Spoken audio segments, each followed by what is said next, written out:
Welcome to Penrose Learning, where we make understanding easy. You start by securing the watch face down on a soft cloth and noting the model so parts match. Use a case opener to remove the back. Do this slowly to avoid slipping and scratching.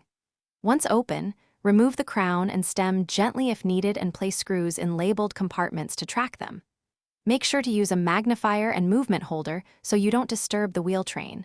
This reduces damage risk and keeps reassembly straightforward. You now inspect the movement carefully. Look for debris, corroded battery contacts, loose screws, and broken gear teeth.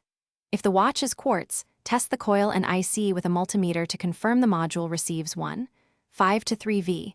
Replace the battery with the correct size if voltage is low. Clean pivot points with isopropyl and pegwood, then apply a tiny amount of oil to jewels and escapement.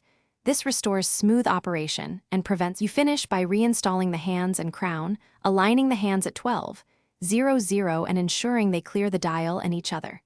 Once the movement is secured, check or replace the case gasket and seal the back to the specified torque. This preserves water resistance. After reassembly, run the watch for 24 to 48 hours to confirm timing and power retention. If it fails, double-check contact cleanliness, battery seating, and hand clearance. Thanks for watching. If this was helpful, leave a like and consider subscribing. See you next time.